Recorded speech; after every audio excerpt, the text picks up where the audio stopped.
odayaasha aniga waxaan ku dooranayo shirkoodan iska jecel odayaasha aniga oo heli kara oday 80 jir dheemanka lagu yeeyo ku dhex jiro ma heli doono wiil 20 jir qalanjadan quruxda badan u jeedaan xoolaheeda waxa iska leenin oday oo 80 jir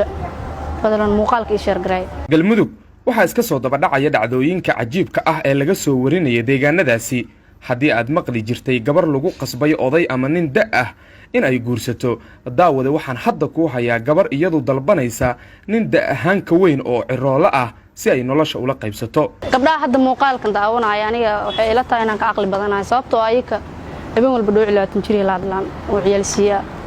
aniga oday weyn 80 jir aan jeclahay oo la hadla habeenkii la arko Sahra Caato oo joogta deegaanada galmudug waxay sheegtay arrin ciroole iyo saqiirba ka yaabisay taasi oo ah in odayaasha 80 sano jirka ah dhinaca sariirta ama gogasha ay kaga fiican yihiin wiilasha da'da yar ee maanta jira sida aan wada ogsoonnahay inta badan gabdhaha Soomaaliyeed aad ayay u necab yihiin in uu oday ka kor qufaco oo ay markaasi sariir la wadaagaan balse Sahra Caato ayaa qaadatay go'aan cajiib ah inta aanan muuqaalkan oo dhammaystiran kula wadaagin fadlan daawada muuqaalkan like saar si uu u gaaro saaxiibo fara badan oo fariintan ay u gaarto una share garee saaxiibada qiimaha leh ee Facebook kugu weheliya si aynu u helno saaxiibo u qalbi furan sida adiga oo kale ilaa aan shaqaansiga bilaabay ilaa hadda waxaan jeclahay inaan oday 80 jir aan guursado oo nolol la wadaago waana la wadaagi doonaa insha Allah rajaynayo aniga jimco walba odayga 80 sano jir waan wada lahaay beer dalxiisan tagi leen sawiraan soo wada gal lahayn aniga odayga 80 sano jir haddii aan guursado magaalada afkas waa qacanta ku dhigan la mar la saash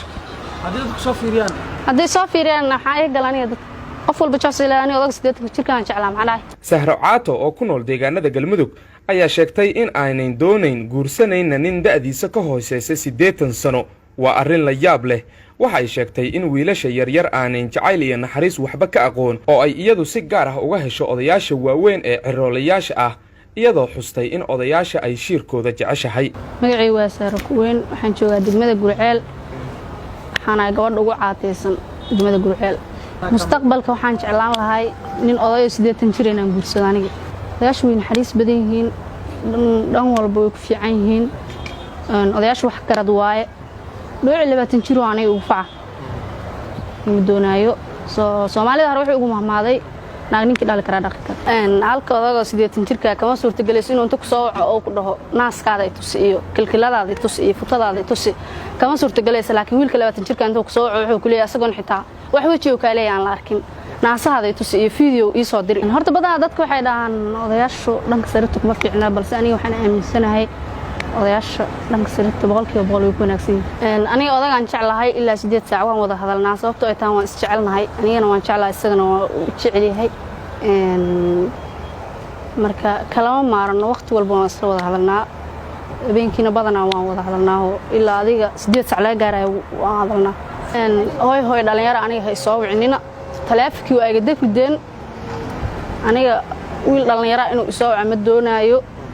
halka oday 80 jirka oo jecelahay iga badan aniga oo heli kara oday 80 jir dheemanka lagu yeeyo ku dhex jiro ma heli doono wiil 20 jir qalanjadan quruxda badan u jeedaan xoolaheeda waxa iska leenin oday oo 80 jir fadlan muuqaalka ii share garay